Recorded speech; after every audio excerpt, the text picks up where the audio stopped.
प्यारे बच्चों, पिछले लेक्चर में हमने पढ़ा था काइनेटिक एनर्जी ऑफ रोटेशन के बारे में। एक्सप्रेशन डिराइव किया था काइनेटिक एनर्जी ऑफ रोटेशन के लिए और साथ ही डिफाइन किया था मोमेंट ऑफ इनर्शिया। उसी की कंटिन्यूएशन में आइए आज मोमेंट ऑफ इनर्शिया के बारे में कुछ और जानते हैं, जैसे कि मोमेंट ऑफ इनर्शिया किस किस चीज़ पर डिपेंड करता है, इसका प्रैक्टिकल यूज़ क्या है, और फिर पढ़ेंगे रेडियस ऑफ जायरेशन के बारे में। Moment of inertia depends on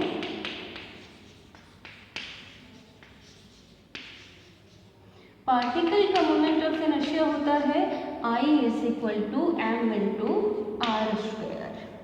तो it means moment of inertia depend करता है on mass of the particle या on the mass of the body.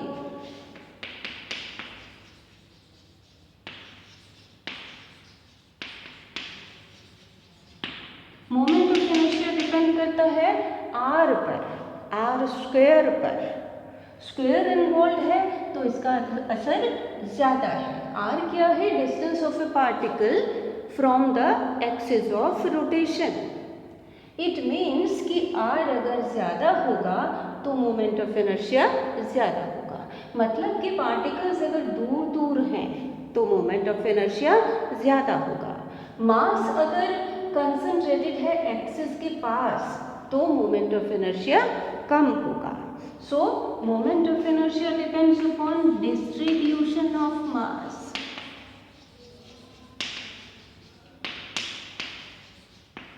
About the axis of rotation. चलिए हम कंसिडर करते हैं एक ring of mass m and radius r. Now the moment of inertia of this ring about an axis perpendicular to its plane and passing through its center, it is mr square. और अगर हम ring के बजाय इतने ही मास की और इतनी ही radius की अगर हम डिस्क कंसिडर करें of mass m and radius r, means इसमें क्या हुआ, जो मास पहले रिम पर कंसंट्रेटेड था वो पूरी डिस्क में डिस्ट्रीब्यूट हो गया। अब मोमेंट ऑफ इनर्शिया कितना? Moment of inertia of a disc of mass m and radius r about an axis perpendicular to its plane and passing through its centre, ये होता है mr square over 2. Means the moment of inertia depends upon the distribution of mass about the axis of rotation. और इसी reason से moment of inertia depends upon the shape and size of the body. Size अगर छोटा है तो moment of inertia कम होगा। Size बड़ा है सेम मास के लिए तो मोमेंट ऑफ इनर्शिया ज़्यादा हो जाएगा। Moment of inertia depends upon the position and orientation of the axis of rotation. Axis of rotation पर भी डिपेंड करता है। कैसे? देखें कि moment of inertia of the ring about an axis perpendicular to its plane and passing through its centre, it is mr square. Moment of inertia of the same ring about its diameter is mr square over 2. So in factors पर moment of inertia depend करता है, ये लिखते हैं। चलिए अब बात करते हैं मोमेंट ऑफ इनर्शिया के प्रैक्टिकल यूज की। कुछ मशीन्स जैसे कि steam engine, automobile engine etcetera, वो मशीन्स जो रोटेशनल मोशन प्रोड्यूस करती हैं, उन मशीन्स में एक डिस्क लगे होते हैं जिसको कि फ्लाई व्हील कहते हैं। इसका मोमेंट ऑफ इनर्शिया ज़्यादा होता है। ज़्यादा कैसे बनाते हैं? रिम पर ज़्यादा मास होता है। Due to its large moment of inertia the fly wheel resists sudden increase or sudden decrease of the speed of the vehicle. It allows gradual change in the speed and in this way it prevents the jerky motions. आइए देखें कि कैसा होता है flywheel. Flywheel कुछ इस तरह का होता है। आप देख रहे हैं कि मोस्टली जो मास है वो कंसंट्रेटेड है इसके रिम पर, जिसकी वजह से इसका मोमेंट ऑफ इनर्शिया ज़्यादा होता है। चलिए अब बात करते हैं रेडियस ऑफ जायरेशन की। क्या होती है रेडियस ऑफ जायरेशन? अब ये रिजिड बॉडी है। रिजिड बॉडी का टोटल मास अगर एक पॉइंट P पर कंसंट्रेटेड हो तो उस पॉइंट P का जो परपेंडिकुलर डिस्टेंस है एक्सिस ऑफ रोटेशन से, उसको कहते हैं रेडियस ऑफ जायरेशन। किस केस में? उस केस में जब बॉडी का मोमेंट ऑफ इनर्शिया इस पॉइंट P के हिसाब से मोमेंट ऑफ इनर्शिया कैलकुलेट करें और फिर टोटल डिस्ट्रीब्यूशन के हिसाब से मोमेंट ऑफ इनर्शिया कैलकुलेट करें, और अगर ये दोनों सेम हो उस केस में K is the radius of gyration. कैसे डिफाइन करेंगे? Radius of gyration of a body about an axis is the distance from the axis of rotation of a point P on which if the total mass of the body is concentrated, the body will have same moment of inertia as with the actual distribution of mass. आइए derive करते हैं expression for radius of gyration. Let us consider a rigid body of mass m rotating about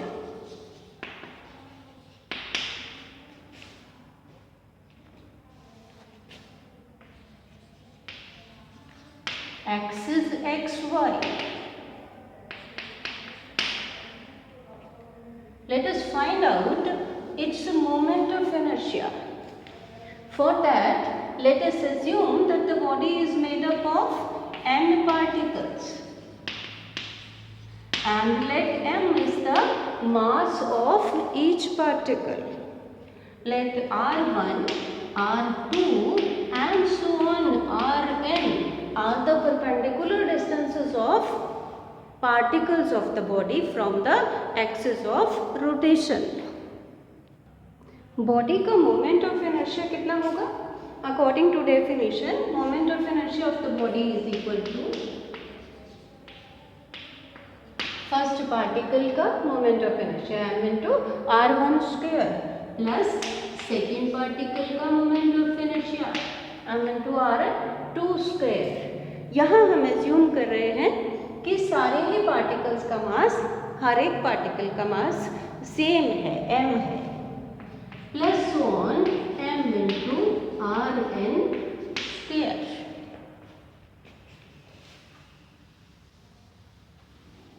I is equal to m common ले लेते हैं, r1 square plus r2 square plus on rn square.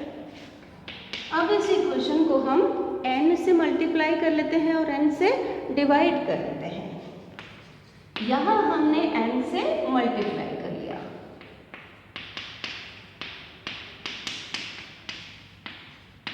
और यहाँ पर हम n से divide कर लेते हैं। साइड में लिख देते हैं कि multiplying and dividing by n। क्यों कर रहे हैं? हम यहाँ मास को टोटल बॉडी के मास की फॉर्म में लिखना चाहते हैं। मास ऑफ वन पार्टिकल कितना है? m। Mass of n particles कितना हो जाएगा? m इंटू n, जो कि टोटल मास है बॉडी का, तो ये आ गया m। m is the total mass of the body. I is equal to, इसकी जगह हम m लिख लेते हैं,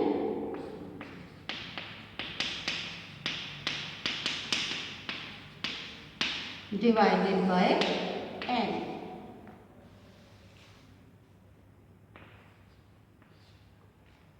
तो ये आ गया moment of inertia of the body with actual distribution of mass. अब हम निकाल लेते हैं moment of inertia if the mass is concentrated at point P. The total mass is concentrated at point P.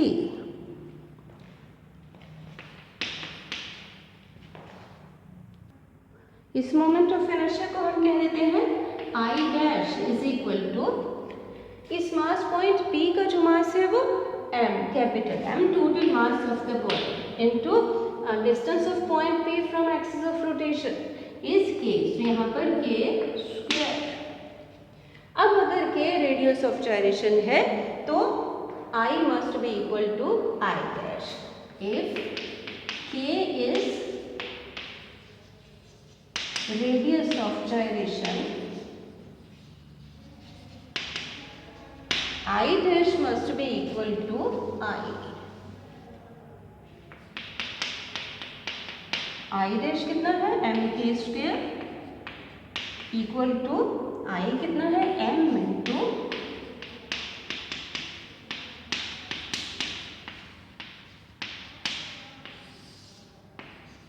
m दोनों तरफ से cancel हो जाएगा, k कितना आ जाएगा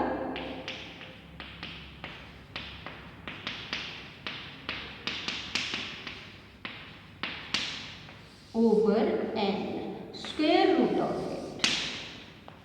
अब ये डिस्टेंसेस का स्क्वायर है डिवाइडेड बाय n. ये हो गया mean of the squares of distances, और ऊपर से स्क्वायर रूट है तो ये हो गया रूट मीन स्क्वायर डिस्टेंस. तो radius of gyration of a body about an axis is equal to root mean square distance of its particles from the axis of rotation. चलिए अब बात करते हैं कि रेडियस ऑफ gyration किस किस चीज़ पर डिपेंड करती है. I is equal to m into k square. M is the total mass of the body, I moment of inertia and k is radius of gyration. k किसके बराबर हो गया I over m, its square root. We know that I is directly proportional to m. अब जब यहाँ m होगा तो वो m इससे कैंसिल हो जाएगा. So k does not depend upon the mass of the body. किस किस चीज़ पर डिपेंड करती है? k depends on number 1 distribution of mass.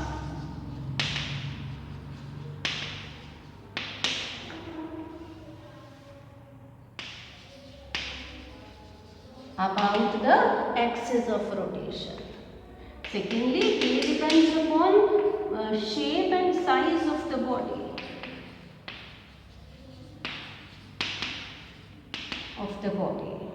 और तीसरा ये डिपेंड करते हैं on position and configuration. Configuration means arrangement of the axis of rotation.